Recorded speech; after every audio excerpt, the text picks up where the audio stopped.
Okay, welcome class. Today is October 19th, and I hope that you are having a good day so far. We are going to start out today with our welcoming ritual, okay, which we're also going to do in class together. So if you've already been to class, you can fast forward this part and just go ahead and skip to the reading. Okay, so here's our welcoming ritual for today. Which character do you most identify with? So we're going to think about the characters that we've been introduced to in Roll of Thunder, Hear My Cry. And this is how we make connections to the story, right? We relate to characters. We say, oh, that characteristic that character has, I think I have that one too. Or maybe my little brother or sister has that characteristic. So I want you to relate to one of the characters that we have been introduced to so far. We have Casey, who is our main character. We have Stacy, who is the older brother, okay? Little Man, who's the youngest. Christopher John, who he is the, it goes Casey, Stacy, and then, Stacy's the oldest, and then Casey. And then under Casey, it's Christopher John, and then Little Man. Okay? And we have learned a little bit about Christopher John as well. And then we have TJ and Claude, who are brothers. Okay? So take a moment, pause this video. Maybe talk to someone around you about what you've been learning in Roll of Thunder, Hear My Cry, and explain why you think that you can relate to one of these characters. Okay, so go ahead and pause the video. Okay, so now that you've unpaused, I'm going to tell you which character I relate to. So I relate to Casey. And the reason that I relate to Casey is because she is the older sister. She's not the oldest, but she is an older sister, and I'm also an older sister. And she likes to kind of protect the underdog. So whoever's in trouble, she wants to protect them. And that's how I see myself as well. As an older sister, I wanted to protect my younger siblings, okay? Or anyone who was in trouble. Okay, and we're going to see that more today. That's going to develop more in our story today. So we are going to go right into our story.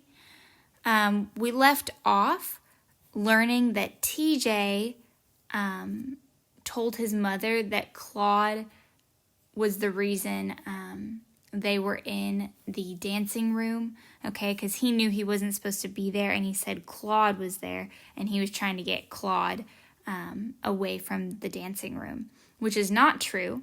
And so Claude ended up getting a whooping because TJ told a lie. Okay, so that's where we are. That's what just happened. We're going to keep reading today. A little bit is going to be me reading. Okay, so I'm going to read just a page or two, and then the rest of the reading is going to be someone else. Okay, so make sure you follow up this video by watching the second part.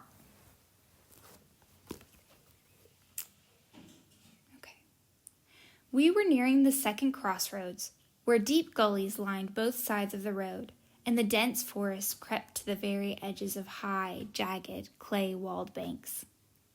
Suddenly, Stacy turned. "Quick!" he cried. "Off the road!" Without another word, all of us but Little Man scrambled up the steep right bank into the forest. "Get up here, man!" Stacy ordered. But Little Man only gazed at the ragged, red bank, sparsely covered with scraggly brown briars, and kept on walking. "Come on, do as I say." "But I'll get my clothes dirty," protested Little Man. "You're going to get them a whole lot dirtier you stay down there. Look!"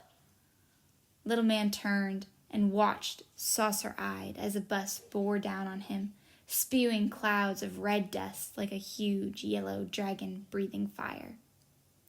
Little Man headed toward the bank, but it was too steep.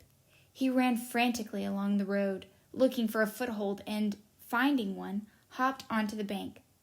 but not before the bus had sped past, enveloping him in a scarlet haze, while laughing white faces pressed up against the bus's windows.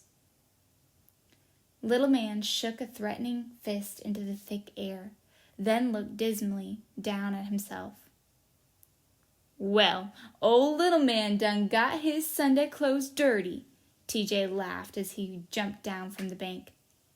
Angry tears welled in Little Man's eyes, but he quickly brushed them away before TJ could see them. "Aw, shut up, TJ," Stacy snapped. "Yeah, shut up, TJ," I echoed. "Come on, man," Stacy said, "and next time, do like I tell you." Little Man hopped down from the bank. "How's come they did that, Stacy, huh?" he asked, dusting himself off. "How's come they didn't even stop for us?" "'Cause they like to see us run, and it ain't our bus," Stacy said, balling his fists and jamming them tightly into his pockets. "Well, where's our bus?" demanded Little Man. "We ain't got one." "Well, why not?" "Ask Mama," Stacy replied as a tow-headed boy, barefooted and pale, came running down a forest path toward us. The boy quickly caught up and fell in stride with Stacy and TJ. "Hey, Stacy," he said shyly. "Hey, Jeremy," Stacy said. There was an awkward silence. "Y'all just starting school today?" "Yeah," replied Stacy. "I wish ours was just starting," sighed Jeremy. "Ours been going since the end of August." Jeremy's eyes were a whitewashed blue, and they seemed to weep when he spoke. "Yeah," said Stacy again. Jeremy kicked the dust briskly and looked toward the north. He was a strange boy. Ever since I had begun school, he had walked with us as far as the crossroads in the morning, and met us there in the afternoon.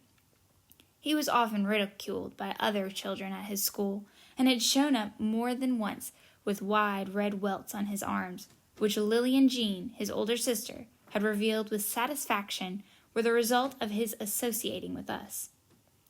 Still, Jeremy continued to meet us. When we reached the crossroads, there were more children, a girl of 12 or 13, and 2 boys, all looking very much like Jeremy, rushed past. The girl was Lillian Jean. "Jeremy, come on," she said without a backward glance, and Jeremy, smiling sheepishly, waved a timid goodbye and slowly followed her. We stood in the crossing gazing after them. Jeremy looked back once, but then Lillian Jean yelled shrilly at him, and he did not look back again.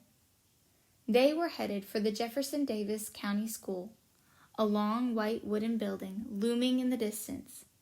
Behind the building was a white sports field around which were scattered rows of tiered, gray-looking benches. In front of it were 2 yellow buses, our own tormentor, and one that brought students from the other direction, and loitering children awaiting the knell of the morning bell.